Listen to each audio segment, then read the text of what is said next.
I probably am going to do what everyone thinks I'm going to do and freak out. Losing to Arkansas, they're a top 10 team. That's okay. But getting flipping run ruled like this is softball.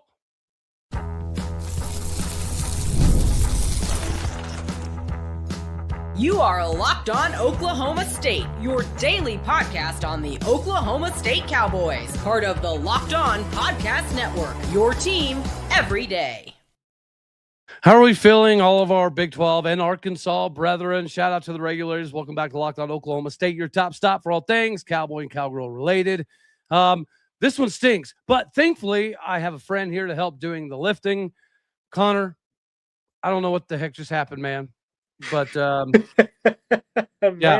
that wasn't fun. You know, we talked a little bit earlier off air, and I fully anticipated a 6-3, 7-2 ish kind of loss, and that would have given us something to go back to the drawing board and said, you know what, we're not quite where we need to be, but we're not too far off. That's not what happened. We got our face kicked in. We got treated like a redheaded stepchild, taken behind the woodshed and taught a thing or seven, and it's I don't want to use the embarrassing word because it feels like it's a little over the top, but we're Oklahoma State baseball, bro. We should never be getting run ruled by anybody. I know you guys are a bona fide, certified, legitimate top 10 team, and we probably were never going to win that game, but getting flipping run ruled, bro. Yeah. What say you, sir? Man, I thought it was going to be a good game from the jump with the starters, the way they played. They both, started off great. It's just when you got a guy that's on the team that's nominated for the Buster Posey Award and, for the one of the other awards, I think it's like the MVP of the year award, whatever, for Ryder Helfrich. That kind of, there's a reason why he's getting that preseason vote, I just think that, when you got a guy that's poised like him, he batted 305, at the end of the year last year total. He fell off a little bit there at the end, but dude, the guy's electric. You've seen his arm. He can throw him out from behind the plate, just not even standing there. He doesn't even have to get out of his stance. And I'm going to tell you right now, he's not the only one that you got to worry about in that roster, in that lineup, as far as it comes to hitting. Obviously. But I'm going to tell you this. Your pitcher looked really good. He's not nothing to just scoff at because he had us going for there for a little bit. I was going to say, like, if I'm going to take some bright things out of this game, I think Hudson Barrett was pretty good. I thought his performance was pretty good. He only missed his spots a handful of times. 2 of those times they just happened to leave the flipping yard. Yeah, dude. Ryder is certified. He's a bad mamma jamma. You had a potential like first round draft pick to start the game. Looks really good. But again, I'm with you. I think that our starting guy, Hudson, I think he looked pretty good. I think he went pitch for pitch with your guy other than those misses to Ryder. And your guy's a potential first round dude. So, yeah, it's not all bad, right? I'm not trying to sit here and be completely doom and gloom. And I think at the end of the game, yeah, he did give up a homer, but I think it was really nice to see the freshman Parker come in there, get a couple Ks. Heck, he struck out Ryder, which obviously was a difficult proposition for the rest of the pitchers on the pitching staff. But I think at the end of the day, man, whenever you look at how you guys put this whole thing together, Cole Gibbler might have actually performed better than the All-American first-round starter. That has to have you guys in Arkansas country insanely excited. Because, your staff rolled over and your middle reliever looked equally as good, if not better, and it just never gave us an opportunity to get going. Well, I told everybody like that. I'll say this about Gabe Gackle. I mean, he's a first rounder for sure, no doubt about it. But I'm going to tell you right now, this game could have flipped on its head if you guys would have started off with a couple runs on the board. If we would have fell into a hole early right there, and we weren't able to get some runs on the board, it would have spiraled for Gackle. It's finicky like that. If he doesn't have any run support, he'll get in his head and he'll struggle. I'm not saying it like it's a bad thing or whatever, but you saw it. Like, that's the reason why he ended up coming out of bullpen relief. It's because he does better when there's no pressure. and getting ahead like that took a lot of pressure off him for him to just deal, and that's where he thrives, is just being able to deal. Both him and Gibbler, they struck out half the batters they faced.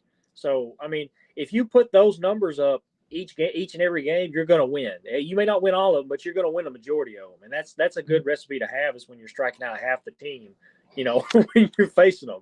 So yeah, the one thing I'll say about Gibbler is, earlier in the year, we were really worried about who was going to have that Sunday role taken over, whether it be Fisher or Gibbler. And Fisher is looking like it's going to be him against Texas Tech Sunday. It looks like it could change, or even at some point, Gibbler could take over that Friday role from Gackle if it gets to a point where we need somebody that's a lockdown middle long relief guy. And I think that would fit perfectly with Gackle. And giving Gibbler these roles like this right now, early in the year, gives him the experience to come in and start if we need him to do that. And it's not just him. We have a lot of freshmen that are coming in that are bona fide starters day one. We just don't have room for them in the starting rotation. So those midweek games are what's going to help us figure out who we need to put in where. Bro, send them to Stillwater. All right, we've got some places potentially available. Yeah, again, at the end of the day, I do like the fact that we got to see some of the live young arms. Stormy Rhodes came in. It didn't work out for him. But again, Parker Jennings came in, and I think he definitely earned some more innings. And that's what this is all about. When you are getting your teeth kicked in, you still have to find things that are beneficial moving forward. I think one of the beneficial things moving forward is we did get to see some of those freshman arms, and we did get to see someone like Parker Jennings come in and shut Ryder down, which hadn't happened all flipping game. So, yeah, there are some bright sides. Seeing the Enid, Oklahoma native of my city of birth jack that home run to make it a close game at one point in time off of Geckel, a first-round draft pick pitcher.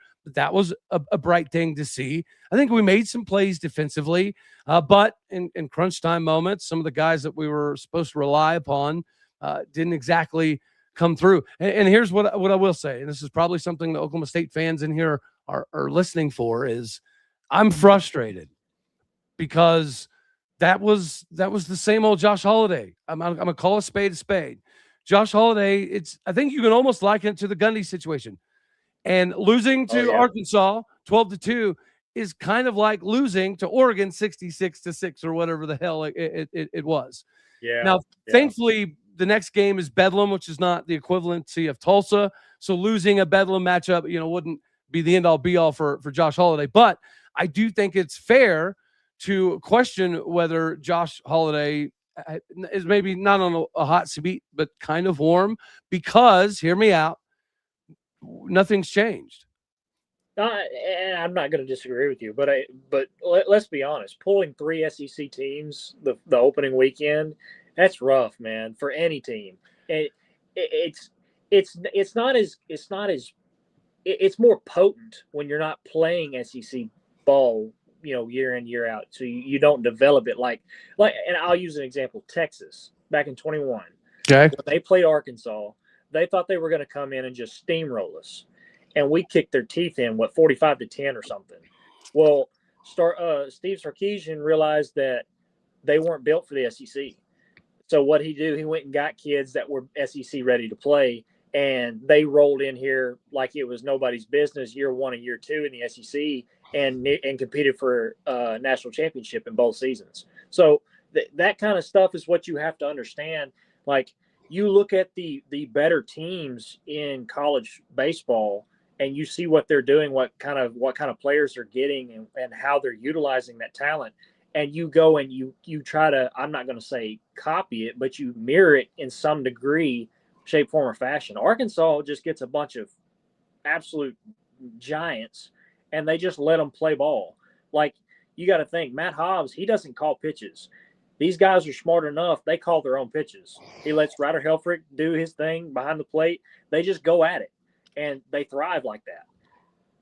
So yeah, I mean, it helps when you got one of the best catchers in the game to do that, right? That's a little bit of a cheat code that you guys certainly have. I see some of the comments.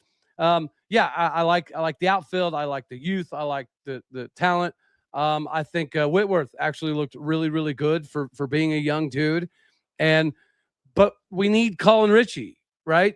We need Aiden Miola. We need our major league dudes to look like major league dudes. And both Colin Ritchie and Aiden Miola struggled today. Colin Brueggemann, didn't necessarily have opportunities to do a lot, but that's the biggest, I don't know, downside of the game today is I came into this, and maybe that's my fault for having a different expectation. And I'm kind of cheating on some of the segment 2 stuff, but Josh Holliday's recently been in interviews talking about how we have more speed on this roster than maybe ever before in his time coaching in Stillwater, but we didn't see any of it, right? Yeah, I was hoping that would equal more base runners. We would find ways to manufacture runs, but that's not what happened.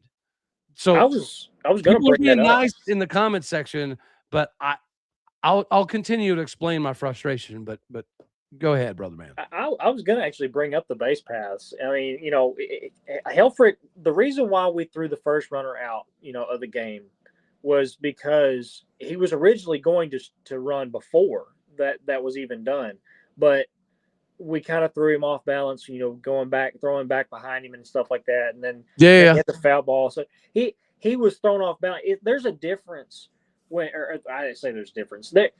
When you're stealing a base, it doesn't matter about the speed of things. I mean, you could be the slowest man alive. If you know how to read the pitcher, know when he's going to home, and you can get a good jump, that jump makes the difference. Because as long as you get that jump out of his pitching stance, you're there before the catcher can even throw the ball. And I'm saying this is because I used to run bases, and we practiced reading the pitcher's cues to know when he was coming to us to throw behind us and when he was going to the plate. So when we know he's going to the plate, if we don't get that jump, we're not even going. We don't want them to understand that we're trying to steal. We're going right back to the base. And we'll rewind and replay the next pitch. And right. That's how you're supposed to play as a base runner. But just getting speed doesn't necessarily mean that you're going to steal 90 bases in a season. It's not going to happen. But we didn't even try, bro. Again, Josh Hawley was talking about we got this new kid named Ezra Essex, and he might be the fastest Cowboy he's ever coached. He didn't even see the field. Yeah. And then again, that's part of my frustration is when you have Brock Thompson coming back and Aiden Miola coming back and Colin Ritchie, Colin Brueggemann, you got Ethan Lund on the mound coming back, Mario Pesca coming. We have more than enough returning veteran talent to do some things, but that was the disappointing part today. That veteran talent that's supposed to be major league draft eligible or worthy, they are the ones that didn't quite step up today, right? We did see Garrett Scholl. I think we saw Whitworth. We saw Jennings come there at the latter half of the game. And I am happy with the performance of Hudson Barrett. So I'm not sitting here saying there wasn't positives, but as an Oklahoma State fan that's been watching this forever and a day, it feels like we're regressing at times more than we're progressing. And here's the deal. Again, a lot of this is going to be meat and taters for segment 2, but the excuses are gone. Marty Lease has been gone for quite some time. Matt Holliday hasn't been coaching here in a minute. Robin Ventura hasn't been here in a while. Rob Walton is no longer here. Steve Sabins is elsewhere. So sometimes when we had assistant coaches, I think us as a fan base, we would allow ourselves those moments of saying, you know what, maybe it's not Josh Holliday. Maybe it's that coach. Or maybe it's this coach. Maybe it's that coach's philosophy that is causing some of the problems.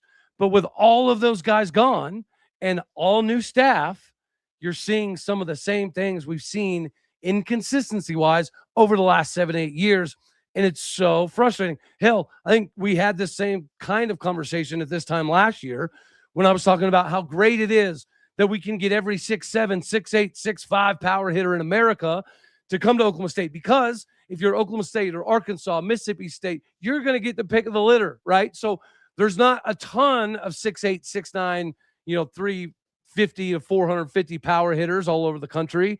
So those guys typically choose between 5 or 6 schools. It was great getting those dudes. It was great having all of the launch angle. but it doesn't mean a hill of beans if you can't string together mother trucking runs. If you can't get people on the base pass and get yourself in a scoring position, having a bunch of dudes that can go yard doesn't flipping matter. Yeah. And I expected something different this season. I don't know why I did. Maybe I'm an idiot, Connor, but I firmly did buy into this whole sales pitch from Holiday talking about the speed and it being a little bit different. Me hoping we would be kind of a small ball club, which, again, we're about to roll into segment 2 here. But before we do that, give us kind of the closing in regards to, is Cody Stovall freaking out over nothing and it's game 1 and I need to chill and they're a top 7 team, or is there any validity to my insanity at the moment? You have some concerns, you do. I mean, but it's a long season. It's game 1 against the number 7 ranked team in the nation. So I mean, you've got your concerns, but you've also got a way to pump the brakes before you start really getting into it. Now, if you go 0 for 3 in this first opening series against Oklahoma and Vanderbilt, with Arkansas included, that's kind of like if you only put up 2 runs, that's when you're like, okay, what's the deal here? If we can't put up 2 runs and you're telling us that we're running small ball stuff against some of these teams that struggle on the small ball stuff, that's where we struggled last year. Small ball teams. Thank you. Kick our teeth in. And so do we. Like we cannot beat Dallas Baptist and Oral Roberts and UC Santa Barbara type of teams year in and year out, but we never fix it. We never adjust it. And again, I understand it. It is fun. Yeah. As a coach, I coached baseball for years. It is fun as a coach to know that you've got 9 dudes that can go yard. It's great. But it doesn't mean a hill of beans when your philosophy is, let's let the cheeseburgers go by us and then swing at the next pile of dog crap. Give me singles and doubles over home runs any day, because you can't win games swinging for the fences if all you do is pop up. You can win ball games getting runners in versus trying to hit the ball out of the park or strike out. I mean, we did that 14 flipping times today. I mean, the approach needs to change at the plate. You can't swing for the fence at every single pitch thrown to you and let the good ones go by. Yeah, Connor, but we've been saying that for 7 years. That's what I'm saying. To the Arkansas fans being nice in the comments, I appreciate you. I love you. But as a Cowboy fan, this has been the same song and dance from Josh Holiday. And again, all of the assistant coaches that have been with him for years, they're all gone. So there is literally nobody left on the staff that we can point to and say, well, maybe that's the reason that we swing at shit. I'm going to say it. I don't cuss on my show often, but we were swinging at absolute dog shit today. And then we would leave middles alone. We wouldn't even swing at the damn middles, Connor. And that is a hitting philosophy that has become a cancerous infection. And for whatever reason, now we see that this is kind of what this is a Josh Holiday thing. This is Josh Holiday's concepts to what to swing at and what not to swing at. And that is why I'm frustrated. I'm not mad that we lost. I didn't anticipate a win here. I'm mad because we recruited all this speed and we didn't even try to use it. There was zero attempt to play any semblance of small ball today. None. It was the same old stuff we've seen for the last 7 years, which is swing away every single pitch. There is no 2-strike approach. And that's why we lost today. You guys were disciplined. Hell, I mean, that first hit to score an RBI, actually your first hit before the home run to score the RBIs, it was just easy. All he did, it was kind of a defensive swing. He poked his bat out there on the outside of the plate just to put it in play. Yep. And what happens? He pokes it up the line for a double. Like, that is that little simplistic stuff that we don't do.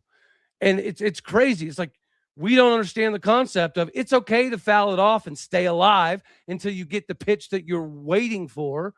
We don't do that, man. It's like, if we don't strike out or get a hit within 7 swings, it's like a disappointment in the clubhouse. Well, for me, the biggest thing you need to do is just if I'm Holiday, I need to take a step back and really just look at it from a broader perspective and say, okay, this is the issue that I think it is. Let me step back and see what the actual problem is, because something is not working. Even though I'm doing this, I'm getting new coordinator or new staff in. I'm getting all these new players in.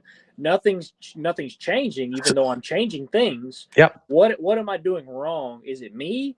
Obviously, it's probably me, because everything else I'm changing is, different. So what's not different? Me. So at that point, I need to either step back and say, okay, I'm not qualified for it anymore, or maybe I need to change my philosophy. And you saying you changing your philosophy and you actually doing it are two totally different things. Right. And dude, Matt Holliday is a legend. He'll always be a legend. We will always love him dearly. But I feel like this is Matt Holliday's fault. Okay. I live up here in Colorado. I've coached up here in Colorado, and coaching pitching is a difficult proposition to some degree up here because the air is different. So what do all these little league teams teach? They teach launch angle. That's all they do in Colorado all day, every day, 24/7, whether it's cage rats or CBA or slammers or majestic. It doesn't matter. They all teach the same crap up here constantly. And it's been my biggest frustration. And that's what Oklahoma State does. It almost feels like that Matt Holliday infection was, this is what we do for the Colorado Rockies. So this is going to be applicable everywhere across the country. And again, I just wish Josh would change it up a little bit. And let's not. I'm not sitting here saying that, Matt Holliday, the game's passed him up. Obviously, last year y'all beat a Georgia team that was really good and advanced in the NCAA, tournament. I'm not saying it's passed him up, but at some point you have to understand that if it's not working, you either need to go find something new and get a fresh start on both ends of the spectrum. I mean, you look at what happened with Arkansas and Sam Pittman. It wasn't working out. We changed our perspective and went and got something new. It happens. Teams go in different directions from their coaches all the time. It's not something that's just going to make or break your season, but it's something that could benefit you in the long run if you get rid of that guy and get a fresher perspective. You could go get the Murray State coach from that's out there right now. He's looking to have a big a big splash coming in. I mean, look what he did last year. He made it into he made it in Omaha and competed against Arkansas. Now, granted, they bowed out after Gage Wood had that, no hitter, but making it to the show is no small feat for any team, especially a team like Murray State. So you go and get a guy like that and put him in this Oklahoma State, on this team, in this program, and get his talent in with what he did at Murray State. I'd be terrified to see what he could do with a bigger roster or with a bigger budget and a bigger name behind him. Well, so we're about to slide into a couple of ads here, but before we do, I just want to point out this commonality. I am not saying that Josh Holliday needs to be fired at all. I'm not saying he needs to go. I still think this team is very talented and can do a lot. But what I am saying, there is similarities between him and Mike Gundy. Mike Gundy refused to adapt. He refused to change. He refused to get on board with the NIL and get on board with the transfer portal stuff. And by the time he did, it was just all too late, and it kind of it all had fallen apart. So again, I'm not saying Holliday should go anywhere, but I am saying there is some commonality. Again, losing 12-2 run rule is kind of like losing 66-6 to Oregon. It's extremely comparable, and it just it makes me uncomfortable. We shouldn't have to be worrying about this. Honestly, this is Oklahoma State baseball, bro. Like, you get it? Yeah. We're a team that should be fighting for Omaha every single year. Why did we build one of the top 3 nicest stadiums in the United States of America to host super regionals every year? If OState does not host supers, it is going into the negative. It's a waste of money if that place is not hosting supers. Yep. And that's what is so frustrating, is all he has to do is adapt and change and overcome. And like you mentioned, all of these legendary coaches that helped me for so long, they're all gone. yet we're doing the same things, having the same problems with the same level talent. What's the common denominator? And that's the same thing Mike Gundy refused to do. Mike Gundy refused to look in the mirror and say, you know what? I'm kind of causing some problems. I'm the one in between. I'm the common denominator as to why this shit is not working. But for whatever reason, he never acknowledged that. And even now that he's gone, like, not that he owes us an apology or a thankfulness letter or whatever, but it is weird that we haven't heard nothing from Mike Gundy since he left. It's kind of weird that he left because of the same things that Josh Holiday. So, Mr. Holiday, we love you. But if we're willing to get rid of Mike Gundy, you should probably get your crap together and fix the same. It's been the same problem for 7 years, bro. The same exact thing. That's the frustrating. Nothing is different. The hitting approach has been identical for 7, 8 straight freaking years. I'm getting so worked up. All right. Go to some ads, and then we'll come back for part of segment 2 that I've already kind of stolen. Yes, ladies and gentlemen, we gotta pay some bills and remind some fine folks out here to do some cool stuff. It's time to hire, and you don't want to stress about it. You definitely don't want just some random warm body showing up to take a position. It's about finding the right person with the right background who can actually help your business move forward. And if you want candidates who are going to match exactly what you're looking for, Indeed Sponsored Jobs is the move for you. Because instead of just hoping the right person stumbles upon your post or walks into your building, Indeed helps you match with quality candidates by boosting your job listing to the people who fit the specific criteria that you need: life skills, certifications, location, whatever. That's what you're going to love the most about Indeed, right? You can get specific. You can target exactly what you're looking for, which saves you a ton of time because you're spending less energy sorting through the mismatches and getting rid of the craziness. With Sponsored Jobs, your posts get seen by candidates who are actually a perfect fit. The time that I've been talking, companies like yours have hired 27 people off of Indeed, according to Indeed data worldwide. So if you are hiring, spend less time searching, more time interviewing candidates who check all of the boxes with Indeed Sponsored Jobs. Listeners of this show will get a $75 sponsored job credit to help get your job the premium status it deserves at Indeed.com/podcast. That's Indeed.com/podcast. Terms and conditions apply. If you're hiring, do it the right way with Indeed, because Indeed, you do need Indeed.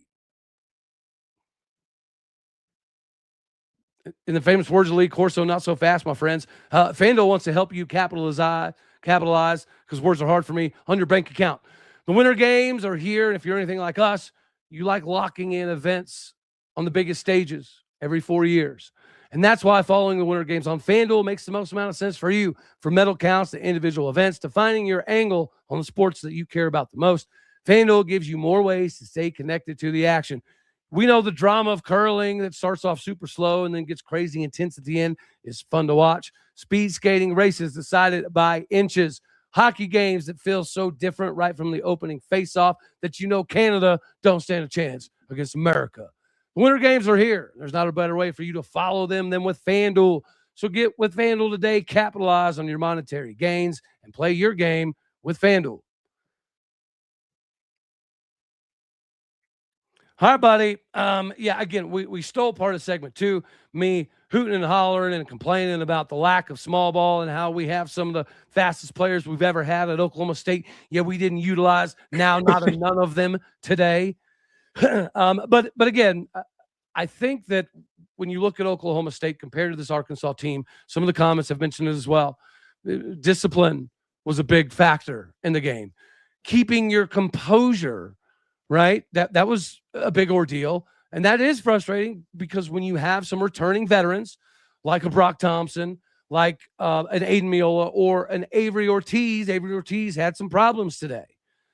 That is uncharacteristic. That is slightly concerning. When you have guys that have been in the program for 3, 4, 5 years, that's very rare nowadays in this wild, wacky transfer NIL era. So it makes you feel more connected as a fan base. But when you see these freshmen step up and they're performing and they can strike out one of the best catchers in the United States of America and they can track balls down to the fence, it almost makes you wonder if we're leaning too much on all of these veterans. I love them, right? And I love the fact that Avery Ortiz is an Tulsa, Oklahoma kid. But these big moments are what we're supposed to live for. And if you've been here for 3, 4, 5 years, you've been in tons of these big moments. So they shouldn't be a problem. They shouldn't surprise you. You shouldn't get ate up by a routine ground ball that then causes 2 runs to score. You shouldn't have that stuff happen. But here we are. Okay, Connor, you study the game, you watch the game, you pay attention on a continuous basis. From what you saw today, what were some of the overarching themes as to, Oklahoma State, if they just fix this, they're going to be really good. If they just fix this, they might be pretty good. What were your thoughts in that department, brother? Well, for one, better approaches at the plate. The biggest issue that I could see is when your approach to the plate changes from the first inning past. I mean, you look at the first 3 batters of the game, they roped the ball. It wasn't like it was just a lucky hit or they threw the bat out of the ball. No, they were comfortable, poised, and collected. And when the ball come across the plate, they knew it was coming. They hit the ball square and they drilled it.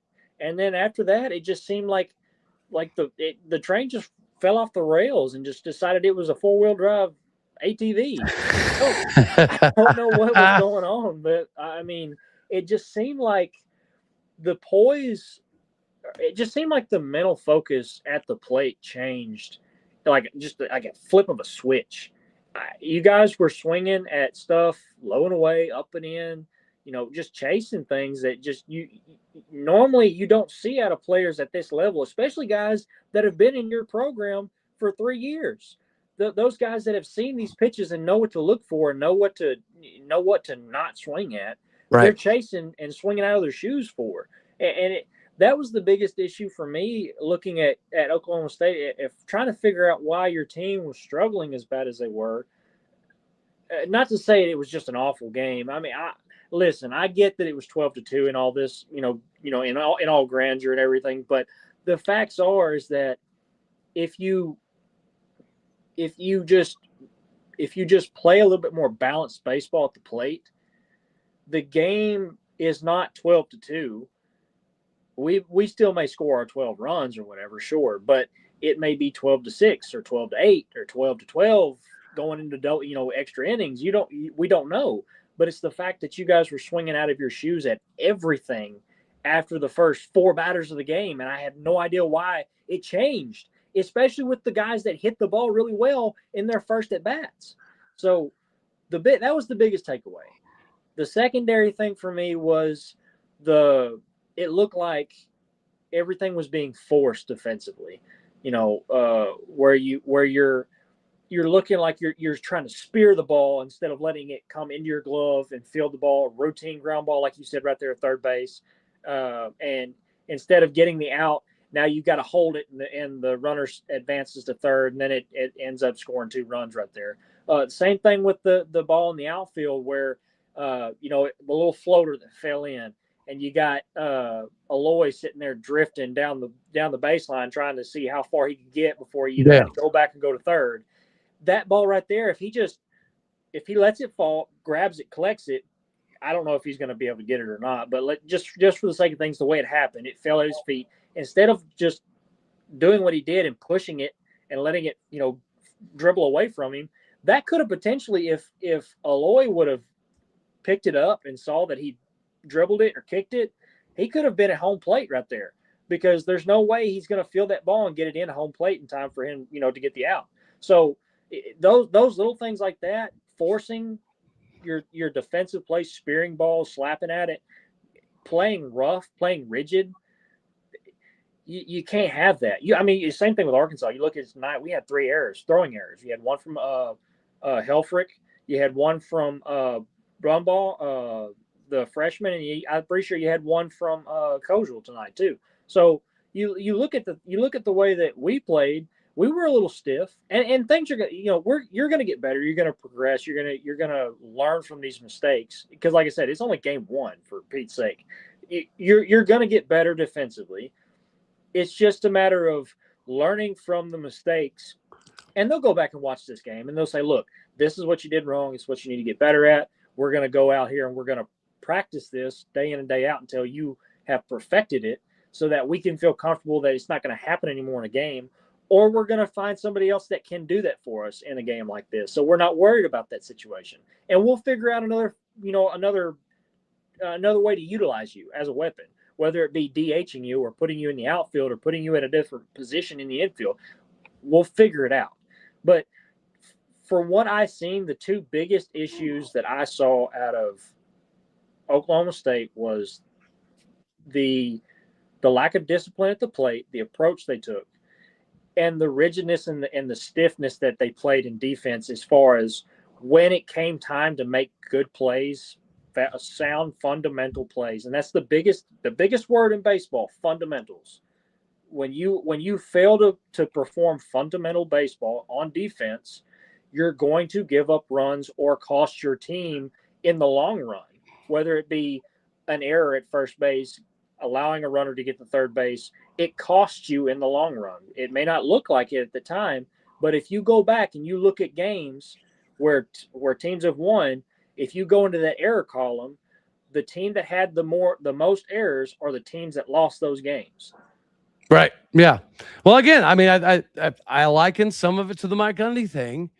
You know, I know Josh Holliday loves his lineup and his returning guys, as do I, but Mike Gundy was atrocious at picking the right quarterback. Like, think every big name Cowboy quarterback you can think of, hand on the Bible, every single one of them was a second stringer. None of them were starters. I'm dead serious. Mike Gundy always picked the second best quarterback to be the starter. I don't know why, but that almost kind of, again, feels like this Josh Holliday situation is you got all this talent, you got all these incoming freshmen, you got all this speed, and we're doing the same things. We're just swinging it, Dan, over and over, and just hoping and praying that we put one barrel on a ball. As you saw today with Garrett Scholl, we are good enough, talented enough physically, that one change or one swing can change the game. Yeah, I get that. But living and dying on that, it's killing me, man. And again, there was times in the past where you could say, well, you know, Marty Lease is in charge of that, or Mark Gunther's in charge of that, or Steve Saban's, Rob Walton. Like, you could point at other coaches and say, well, this is probably not a Josh Holliday problem. This is probably a staff problem. Even Matt Holliday. We always assumed that the reason we always did the same thing every single game, every single year, was because Josh Holliday respected his staff too much to correct him, right? It's like he respected his brother too much to override him. He respected Rob Walton too much to force pitching changes. And it's absolutely killer. And now we know that's not the case. This was Josh Holliday this entire time. It wasn't Rob Walton. It wasn't Marty Lease. It wasn't Saban's or Holliday. It was Josh. This is a Josh Holliday thing. And as you have continuously talked about, well, all you have to do is be more disciplined in your plate approach. Yeah, bro. But if we're teaching them this shit, there's a byproduct there. Again, Brock Thompson was doing the same things as last year. Colin Ritchie, Colin Brueggemann. It just, it almost feels like Josh Holliday is refusing to see the error in his ways. Like, Mike Gundy should call him. Mike Gundy should call him and say, hey, friend to friend, right? Oklahoma State legend to legend. You better fix this stuff, bro, or they will get rid of you. They will find somebody if you refuse to acknowledge the problem. And that's what it seems to be. Absolutely. Josh Holliday refuses to see that my hitting approach, what I am teaching to my hitters, is the problem. It's not the hitters. We have crap tons of talent, bro. Like, that's what's when you walk off the bus. When Arkansas and Oklahoma State players walked off the bus, I guarantee you they looked almost identical. But we are not getting the most out of the talent that we have. We have several perfect game top 100 dudes. We have several MLB draftable dudes, but none of them, I repeat, none of them in the last 3 years have really lived up to expectations. Even last year, bro, Nolan Schubert came in as the preseason Golden Spikes winner. right? He was projected to be like a top 10 pick. And he basically nosedived his draft spot because of the season he had. Yep. And you see guys like Garrett Benj, they get better when they leave. It's just so freaking maddening, bro, that every year we have All-Americans. Every single year we have first-round dudes. But it's like we waste it because we have the same approach no matter what. Now you have new roster, you have new freshmen, you have new staff, but it's the same thing. How does Josh Holiday fix that? If it's been the same thing for 7-8 years, like help me come to Jesus right now, Connor, because I need it. I think the biggest thing that Holiday needs to figure out himself is that he can't fix it alone. The biggest thing is that a lot of these coaches, they get set in their ways, or they get that pride on their shoulder, that chip on their shoulder, where they say, you can't tell me what to do. This is my team. I'm going to run it, see it. And that's not necessarily always a bad thing, but true. At times when you're in a slump or you're falling into the same repeated, the rhythm of a team that's sinking, that coach will go down with that ship and not even think the wiser of it. And that's not, you can't do that. You've got to step back and say, okay, guys, I'm going to drop the reins for a minute. I want you guys to handle your stuff and do it the way you think it should be done. And I want to see how it does or how it benefits the team. And if it starts looking like it's going to be a better thing, I'm going to start giving you guys more freedom to run it that way, in that direction. But if it starts regressing even further, I'm going to take it back and we're going to do something different. So baseball is a very finicky sport. And I'll say it like this. Dave Van Horn is one of the greatest coaches in baseball and the best the greatest coach at Arkansas in its history, in my opinion. Up until Omaha. Yeah, up until Dude, Omaha. I had to throw a jab in there. That's my opinion. And you're not wrong. You're absolutely not wrong. Until he wins one, he can't be called the greatest of all time, in my opinion. But he's one of the greatest coaches that has ever come through Arkansas. People can hate on me for saying that. They can throw their opinions out. In my time, in my generation, since 2003, since the moment I could understand what baseball was about, Dave Van Horn has always been there. So when I compare him to anybody, I have nobody to compare him to because I don't have anybody I know. It's always been Dave Van Horn. And the biggest issue is that it's not Dave Van Horn's fault, the reason why we lost in 18. And people can say, oh, Van Horn was the reason we lost. No, he's not. You had three guys that had been coached all year. We pride ourselves at Arkansas. We have the best defensive team, period. You're not going to beat us by, ground and pound, small ball, stuff like that. We're going to have a sound defense. We're not going to give up errors. We're not going to do this or that. At the end of the season, in clutch situations, our defensive guys have fumbled the bag, where it be in 2018, where Casey Opus just let the ball drop right at his feet. Should have never been there in that situation. It should have been the third baseman that called him off, or the first baseman. I can't remember which side of the field. I think it was the third base line. But anyways, that right there is a player issue that needs to be addressed. And it was at the wrong time of year. It was at the one of the last games of the season. We couldn't get over the hump because we lost. We didn't have any depth in pitching. If we would have won that game, it'd have been a ball game. We would have won the national championship. But like I said, we didn't have the pitching to go the depth, to go the run for the that deep. And then this past year against LSU, where we have the last out to push another game against an LSU team that had a completely depleted bullpen, it flipped. We had the depth at pitching. We had them beat in the next game if we could have just gotten the outs. And Davalon lets it bonk off his forehead because the pressure got to him. It's not a coaching situation. It's a player situation. At that point, you can't do anything but say, it's just luck, man. It's just baseball. That's how it plays out. That's frustrating because people want to blame it on something. You can't blame it on the player. I mean, I'm sure you could. You can get upset if you want. But it's not his fault that the pressure just happens. I mean, I've had that situation happen to me in baseball too as a player. It happens. I'm not going to blame the coach because, like I said, a coach can't sit there and hold your hand to catch the ball. He can't do it. He can get you in a position to catch it like they did. They had, if he would have just stood still, it would have been right here. But he freaked out and ran around in a circle just to come back and let it hit him in the forehead. So that's just where we're at. Well, I can tell you, I hear you on frustrations, bro. It's like I said, it's for you guys. The coaching stuff has been an issue for a while. I would like for us to go back to the old days where Arkansas and Oklahoma were playing in the regional, super regional, battling to get to Omaha against each other. Those rivalry days. That's awesome for me to think about, man. Because if we can get back to that, that's fun for me and you. Because then we're talking about this, not just now preseason, but we're talking about it in postseason.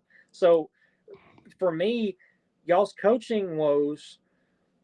That's what it is in itself. It's coaching woes. It's the fact that Holiday is set in his ways, and that's what it is. And there's no way to beat around the bush or talk about it lightly. It's the fact that he has decided that even though, look, I've accommodated you guys. I went and got new staff. I've went and got this and that. I've done everything that you wanted me to do, but it's not changing. And what he's not understanding is that, yes, you've done this stuff for the change, but you yourself haven't changed. Yep. So until you do it, nothing will change.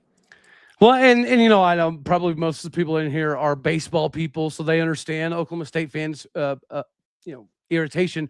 But for some Arkansas fans out there that aren't aware, Oklahoma State used to be a baseball factory. When I was growing up, we were in Omaha all the time. Like when I was a kid, no bull crap, I thought everybody went to Omaha all the time because honestly, that's what we did. We won 16 straight conference titles. Like we were a baseball factory, and to see us kind of falling off to some degree for this long, that's what's maddening. And again, frustrations. The last time we were in Omaha successfully was 2016. Yep. One little crazy part about that ball club, I just looked and counted. Guess how many players 6'5" or above we had on that 2016 roster? I think it was like 3. 2. We had 2. We have 12 now. You cannot tell me that there's not a problem here. Yeah. That 2016 team, he was new. Josh Holiday was new. And that team was scrappy. They were small. They were fast. We had some veterans. We had some transfers. We had some freshmen. But that was a scrappy, small ball, high IQ, put the defense in positions to stress them. That's how we won ball games. And that's how we ended up in Omaha. Since then, we've done nothing but recruit top 10 after top 10 after top 10 class over and over, and it's great. But that gritty, scrappy, run you over and try to put so much pressure on you on the base pass, that stuff died a long time ago. And that's what I don't get. How does Josh Holiday, he said it out of his own mouth, that this year might look a little bit more like his beginning years. So again, maybe that's on me for being more excited, for thinking, oh crap, we might actually look like a 2016 club instead of a 2026 club that looked like the 2025 club. And again, it's game one. Cody, get your blood pressure down. But again, it's not the loss. It's not the performances. It is the mindset, the thought process, the intentionality that we have at the plate that is the exact same as it was 6, 7, 8 years ago. And it's almost like we would be better if we didn't have one of the best facilities in America. Because it almost feels like Josh Holiday knows, because of OState Stadium, because of our history, we're always going to have top 10, top 15, top 20 classes. It's almost like he takes it for granted, brother man. And I hate to say we need a reset, but we just got to reset in football. But we don't know what it's going to look like, but it feels really good. And it's because Mike Gundy was refusing to change and doing the same thing over and over and over and over. The definition of an insanity is when you do the same thing over and over and expect different results. That is the maddening part in Cowboy country, is this recipe at the plate won't change. It hasn't changed. So after watching this Arkansas game and seeing a talented team that is disciplined, right? That does find a way to score runners when you have them in scoring position. It's the little things, moving runners over, just advancing the base runners to manufacture runs. That little crap, we haven't done it since the beginning of Josh Holliday's time in here. And the stupid part is the best teams he had were the teams that were just, they weren't highly recruited dudes. Yeah. They were just guys. They were just a bunch of Okies.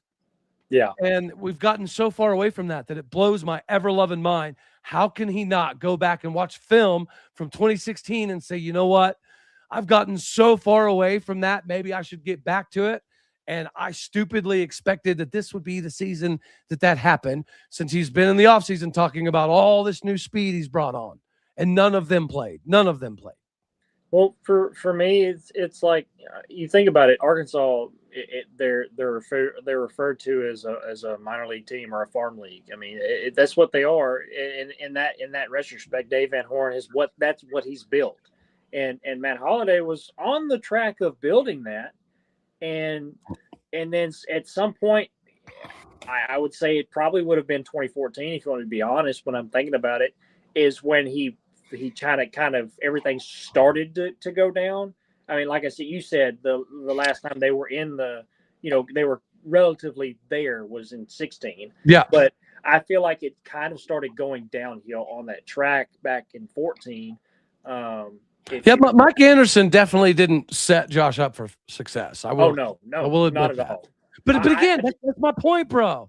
Josh Holliday did all of that gangster stuff with a roster that wasn't even his. Yeah. And then he gets his roster, he gets all the bells and whistles, and we regress. It just makes no sense. Make it make sense. There's no way for me to make it make sense at this point, man. It's just that if you want me to be completely honest, another reference, an Arkansas reference I can give you, and I tell people, and everybody thinks I'm crazy, but if you go back and look at Bobby Petrino when he was coaching, his tenure, from the point where he was the best, was when he was coaching players that weren't his. The first 2 or 3 years in his career, when he was coaching at Louisville, Arkansas, those players weren't his that he recruited. When he started recruiting his players, that's when he ended up getting fired, is because those players he recruited, they start coming in, they started performing poorly or whatever, defense, offense, whatever you wanted to call it. That's when he started getting fired. They started struggling come tournament time. Yeah, and it's the same thing as, like I say, when I go back, that Van Horn, he doesn't struggle all year. Correct. We get to postseason, we're thriving, we're pushing, and it just slips. And it's in those situations, if your check were to fire Van Horn last year, when we lost to LSU the way we did, we lost to them 5 games last year straight. We played them 5 times, lost 5 straight. If he would have fired Van Horn after losing to LSU that 5th time in the semifinals, they probably would have ran Yurchek out on a stake, because you don't fire a coach like that because it wasn't his fault. The games that we lost, the majority of them that we lost, were because of boneheaded decisions made by players in the heat of the moment, where they thought they had the right decision made, and it turned out it just didn't work out. And those things, you can work some of that out in coaching, but when a player is in the middle of a play and he has only a split second time to say, I either got to throw it here or hold it because I'm not going to get anybody. Yeah. What can you do? You can't coach him to just say, hey, you got to think about this, and then throw. You can't do that, because then he's going to have an error every time he throws the ball. So, again, I don't know what you can do if you're Holiday to fix what you have. All you can do with the team you have is find a way to get wins. And you can do that because you have a talented roster. This team, it's not a slouch team. This team right here should have competed with Arkansas tonight. Yep. And this is from a guy looking from the outside in.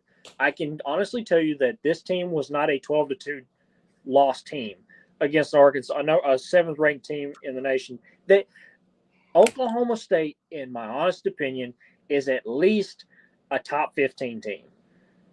I feel like with the talent they have, with the guys they brought in, with the guys that they've developed, I feel like they could be a top 15 team.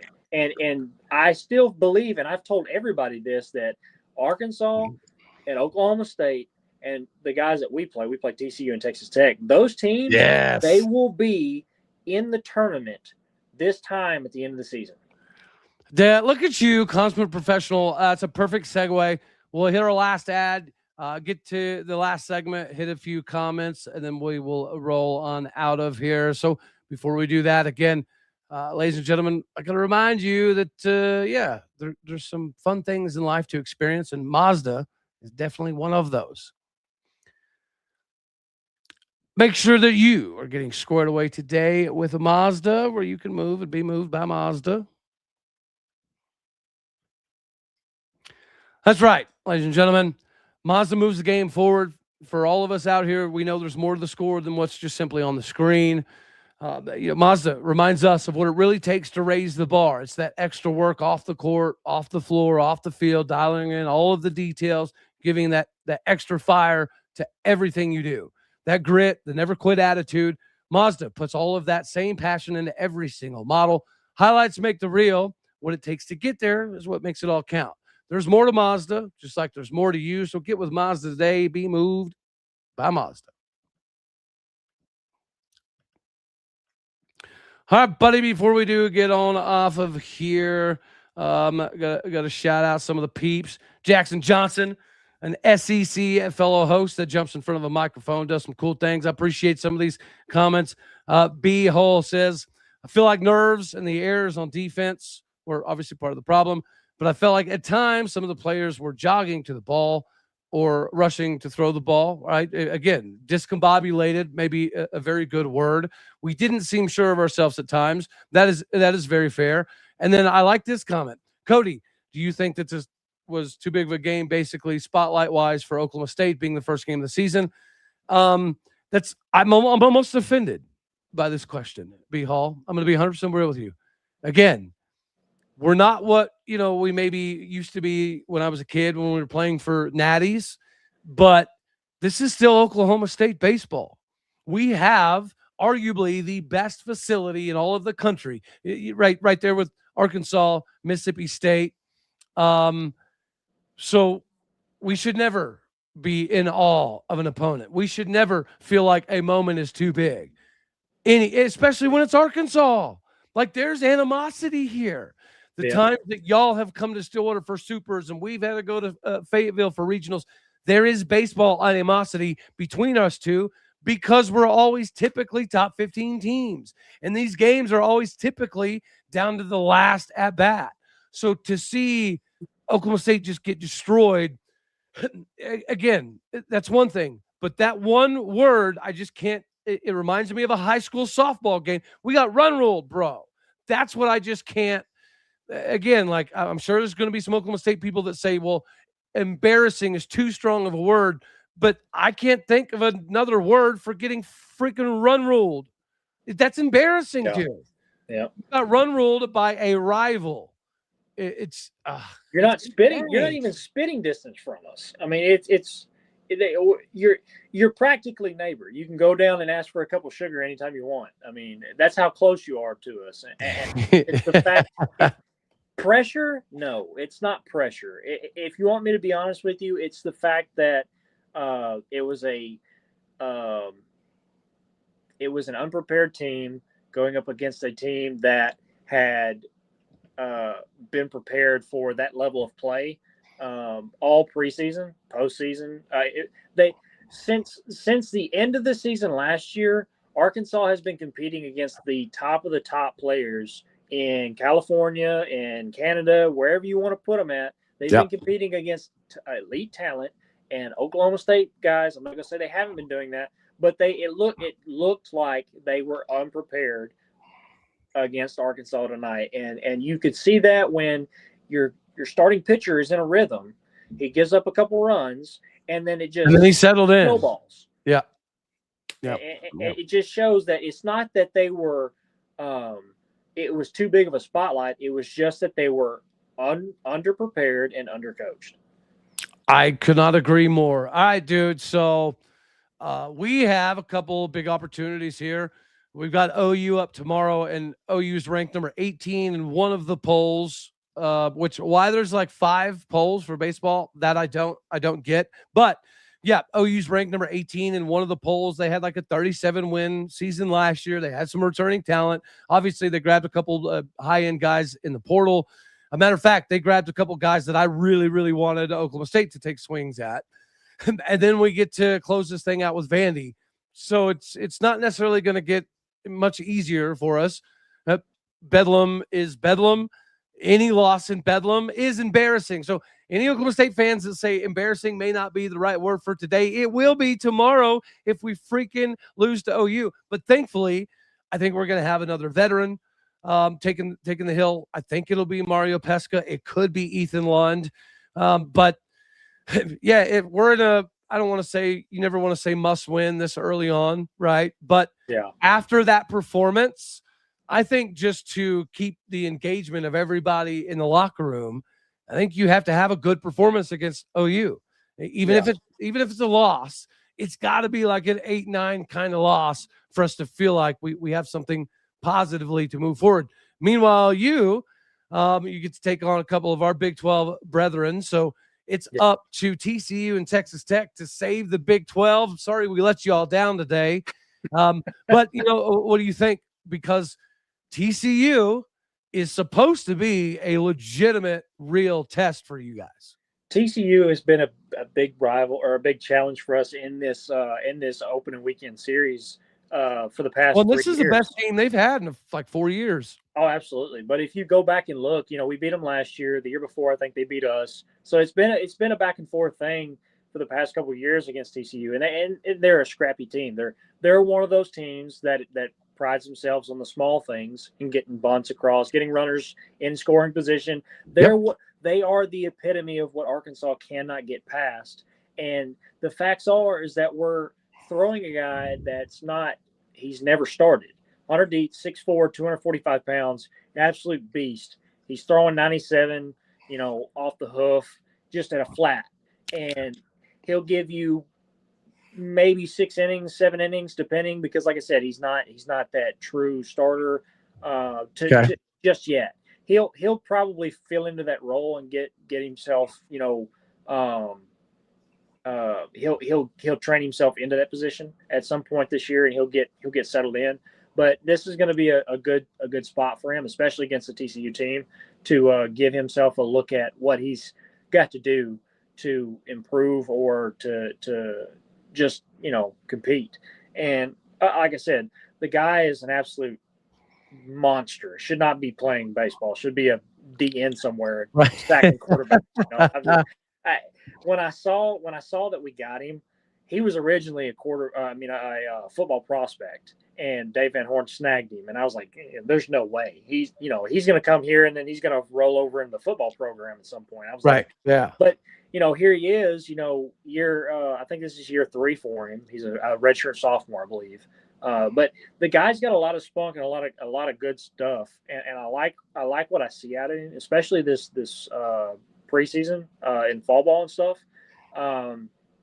I didn't see a lot of hard hit balls off of him. He's going to blow it by you with some good solid stuff, and he has a lot of good control. But what I will say for you guys against Oklahoma is that last year they did not look like we thought they would.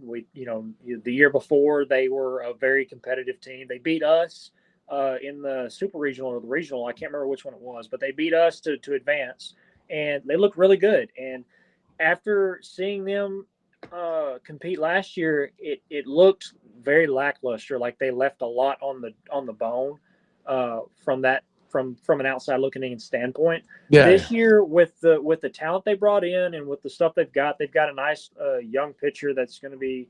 I believe he's throwing against y'all. I could be mistaken, but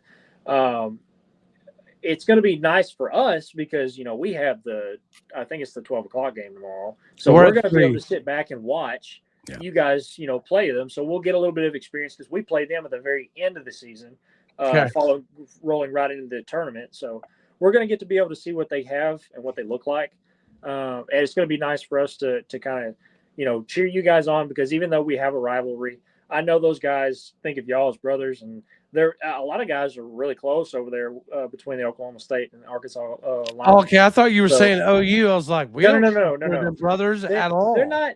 There's not a whole lot of camaraderie with the Oklahoma people, but the Oklahoma State guys, there's a lot of guys that they actually play. There's a couple of guys that played together on the same summer league team. Cape Cod, yeah. Mm-hmm. So so they have that bond, where they know each other really well. So it's one of those things where I'm excited to see, both of our teams advance, as the season progresses. Like I said, I believe that we'll both host regionals this year, and I honestly think y'all will compete for that Big Ten title. So I mean, not for nothing. I don't know, man. I give you a little bit more credit than you're giving yourselves. Now that can change depending on the trajectory y'all go to. Now, obviously, you don't have a great start in game one, but depending on how this next game goes for you guys, I could see this being the thing that catapults y'all into the future, because I don't know how you're going to do against Vanderbilt, but let's face it, Vanderbilt's going to be a really good team this year because they pretty much restocked. So you have a chance to get at least one win in this series with an Oklahoma team, and that would be a big one for you guys in state. So you get the win at Oklahoma, even if you only win one game this series, and jump into your three-game weekend. I mean, the sky's the limit going forward, and I honestly believe that Oklahoma State has a really good chance of competing for the Big Ten, if not winning it this year. So, you keep saying Big Ten. We're not Utah, okay? We don't want the Big Ten. Fair enough. I got to put a jab in back at you. You jabbed me with Van Horn, so I got to keep you on your toes, brother man. That's fair enough. All I got to do. And then you got to talk about a scrappy team. You got Texas Tech. Maybe it's not the same Texas Tech that they were for that stretch of 8-9 years, but look what they did in football. Look what they did in softball. They're the number one ranked team in the United States of America in softball, and 4 years ago they were average at best. So they've clearly decided they're going to put some financial backing behind all of their sports.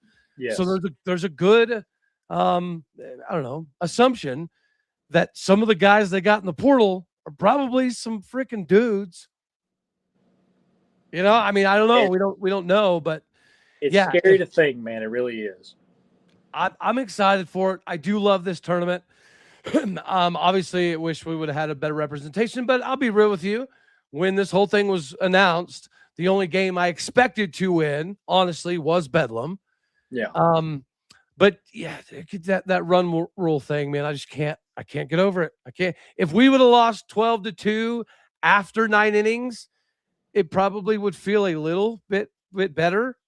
You get it. That word, man, that is a dirty word in the sport of baseball. Run rule. When you get run rules, doesn't happen in college ball all that often. When you get run ruled, the team that run ruled you had better hope that they win the national title and they go undefeated. That's the only way that you can say, okay, we got run ruled. That's fair. That team deserved to run rule us. But if you get run ruled by a team, I'm not saying Arkansas is a lesser team or whatever, but if you get run ruled by like an Xavier team that only wins like 15 games this year, that's one where you're like, what the hell just happened? That's a Tulsa moment. Yeah, that right there. Or for us, like a comparison for us would be like SEMO, Southeastern Missouri. I mean, we got beat in Missouri. We got beat in a good, actually. They were good, but you don't lose to a team like that. When you're hosting your regional, you don't lose to a team like that. Not at home. Yeah. So, again, I just, man, especially The TCU game, I'm more so worried than the Texas Tech game. Now Yeah.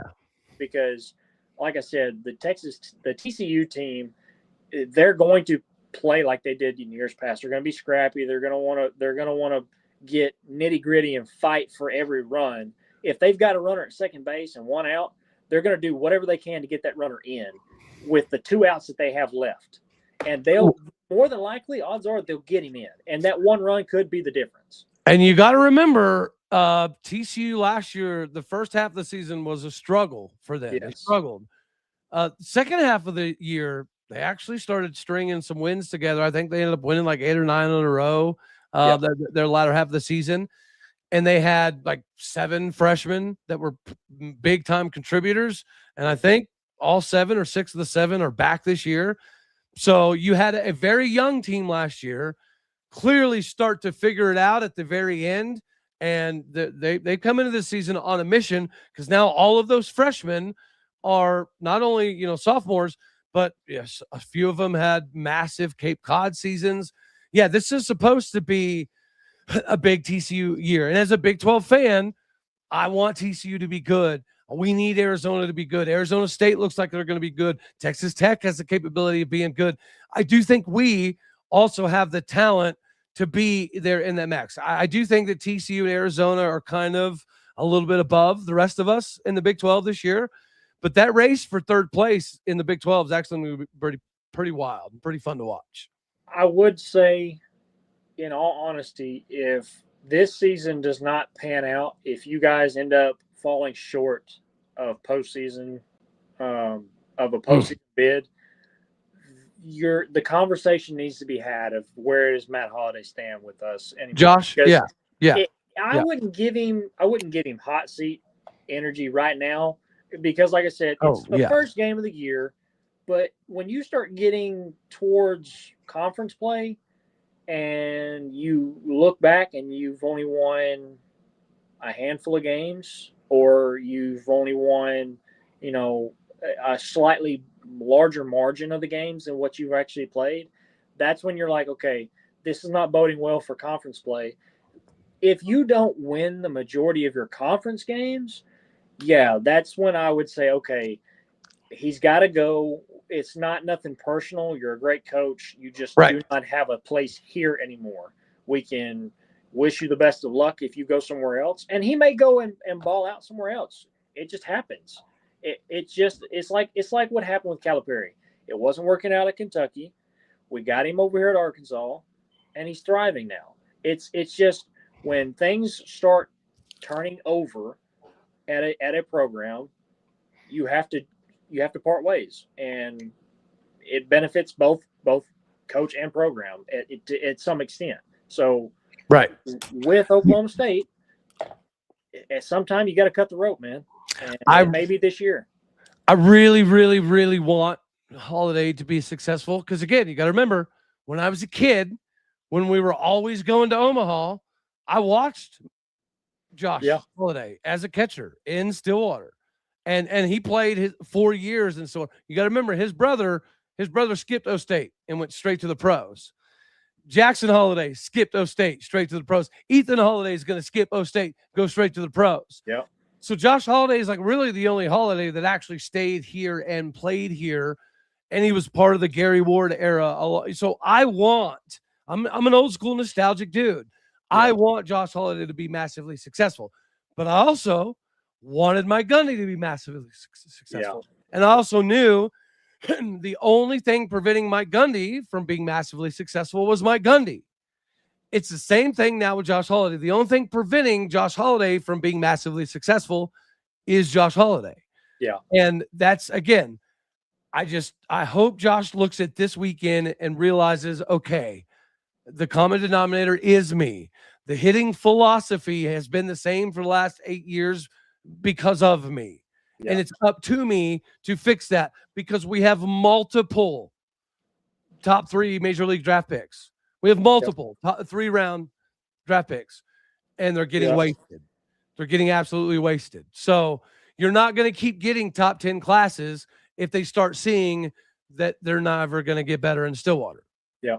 And for our end of things, I don't ever want to see Van Horn leave, to be honest with you. I mean, Yeah. the way that people say, oh, he's not won a championship. I don't care. He's winning games.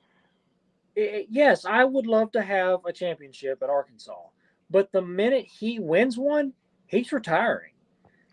And then you have to be really worried because who do you put in his stead to fill his shoes? That's a big hole to fill. If you're Arkansas, you don't just hand Matt Hobbs a job. You don't just hand Nate Thompson a job. You don't hand anybody in-house a job and say, hey, we believe that you're just as good as Van Horn. Take it over. No, you interview Josh Holliday. That's what you do. You interview the better coaches out there that have the better pedigrees, and because they're going to want to come here.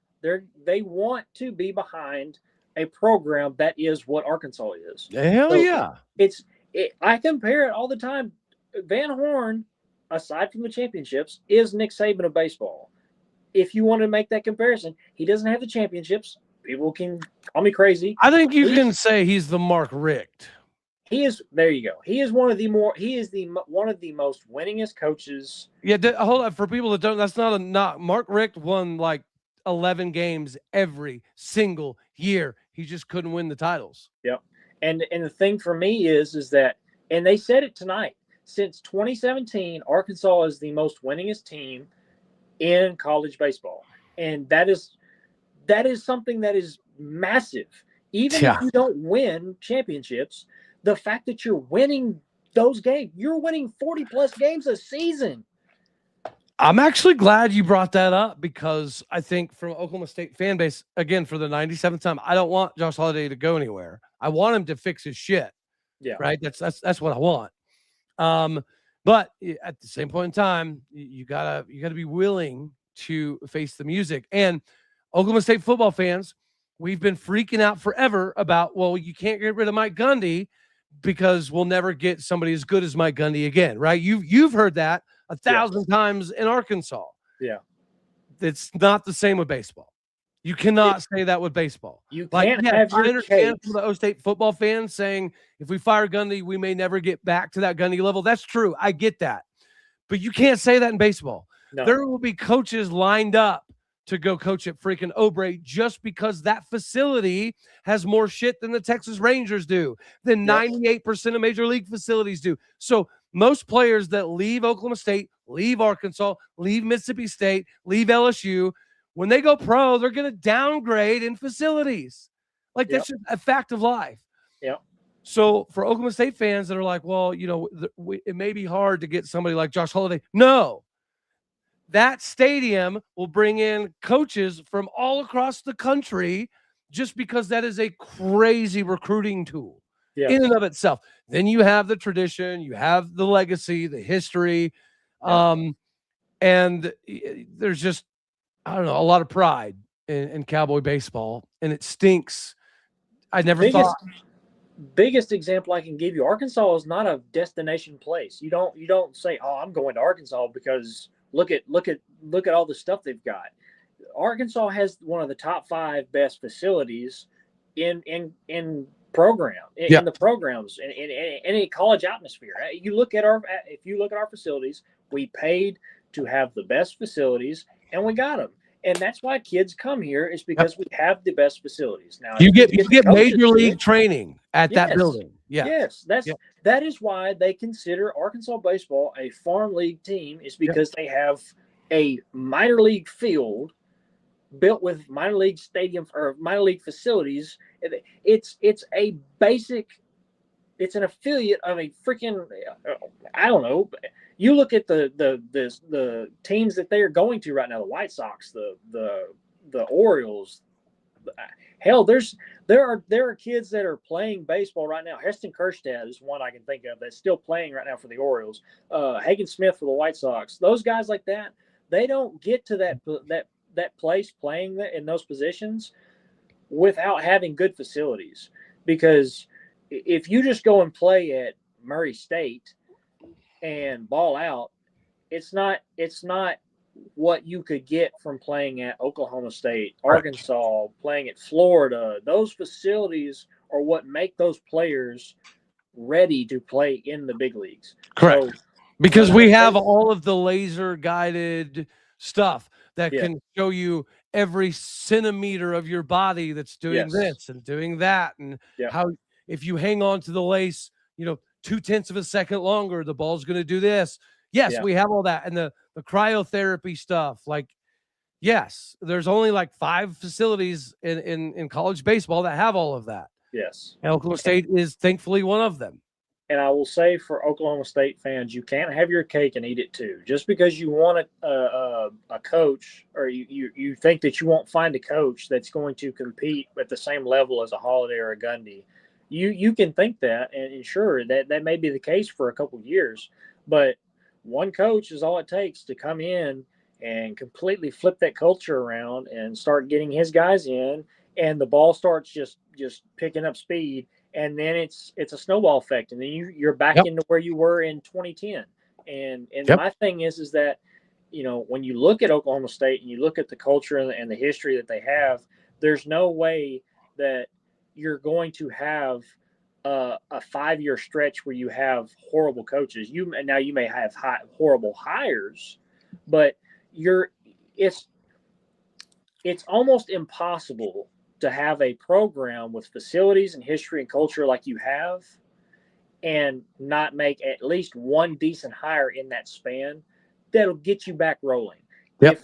If Arkansas, if Van Horn were to retire tomorrow and we go and hire the coach from UCLA, I guarantee you he wins a minimum of 30 games next year. Because it's not because of the coach that they're coming to. Yes, the coach makes a big difference, or a big part of that pie.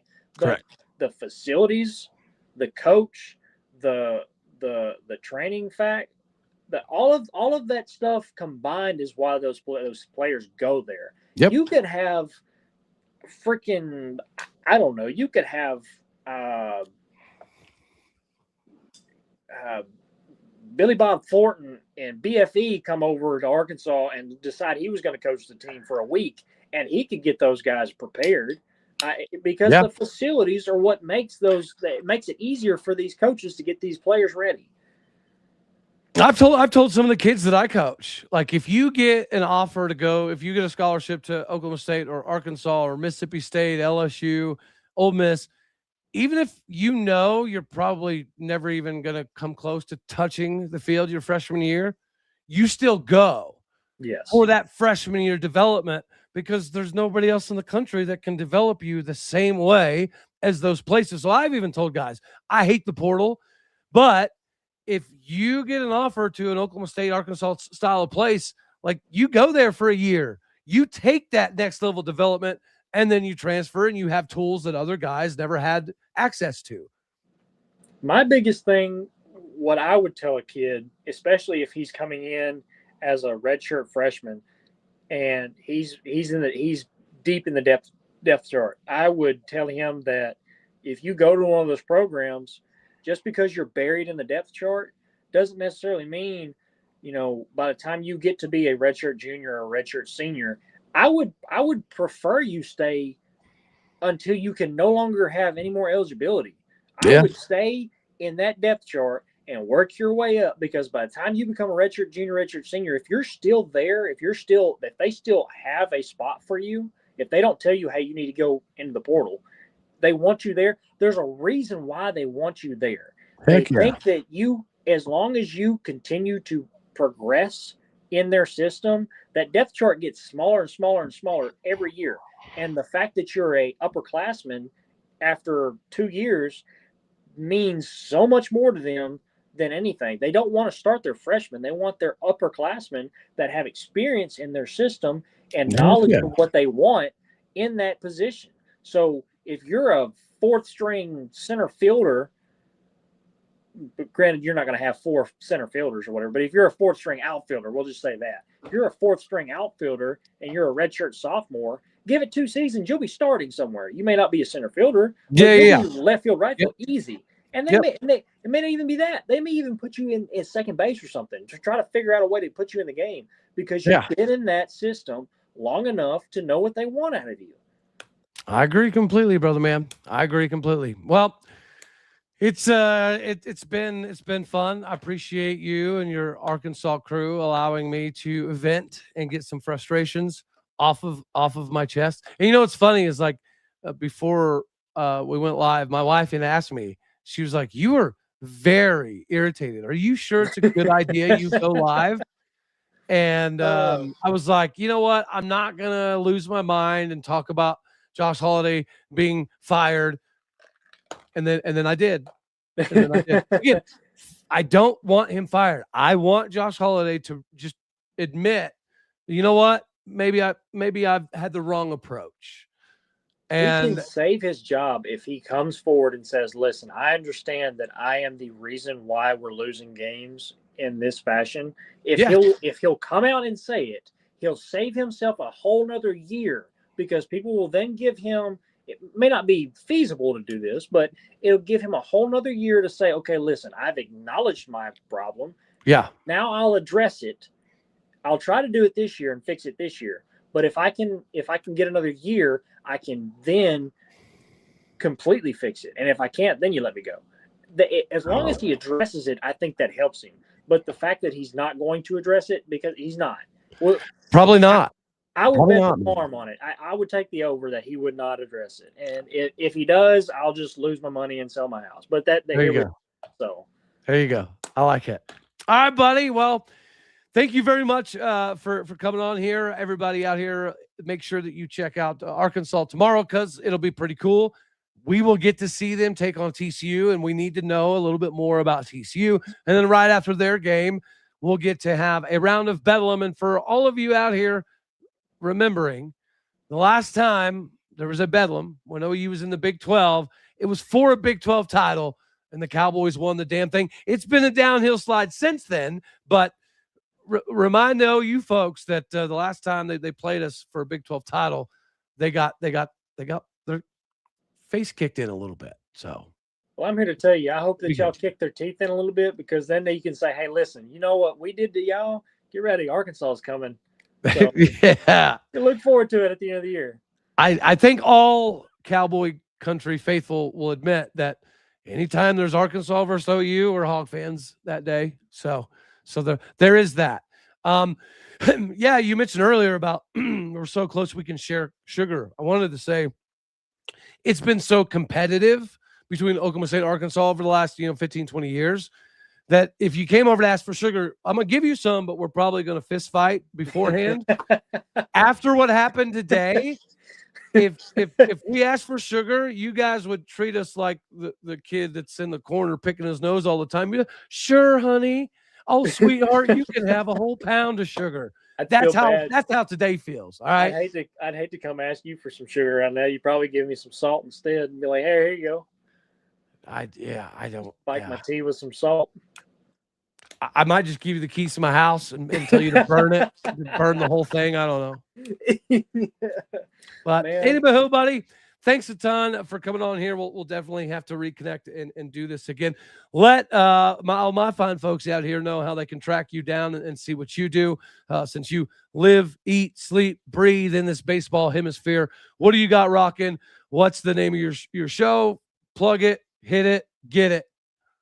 Oh, that's not you. I appreciate it, man. Hey, listen, first things first, I want to thank Cody. Let me come on and talk some ball. I love baseball. It's not just the Arkansas Razorbacks. I'll talk about any team and just in generality. If you want to get at me on Twitter, it's @Connor_Diamond_. Or if you want to follow me on YouTube, it's through the Hogwild Podcast currently, working on some different things. But right now, if you want to go to the Hogwild Podcast, my podcast with him will be On the Bump with Connor Diamond. And I'm also working on trying to get some Facebook stuff done. But those two places are the only really places you can get at me. So like I said, at Twitter, @Connor_Diamond_, or On the Bump with Connor Diamond at the Hogwild Podcast. Shout out to Hogwild Podcast and my brother from another mother. Cannot wait to reconnect with you guys. You got football coming up. Yeah, you got us in baseball. But I think the next time we're on a football field. Cody, I can't hear you. It should.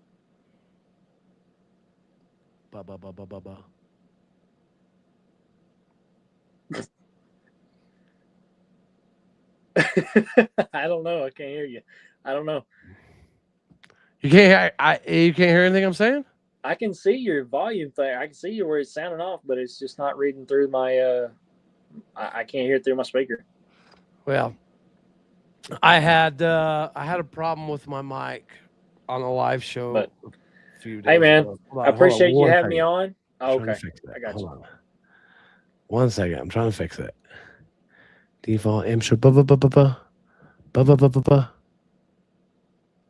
You still can't hear me?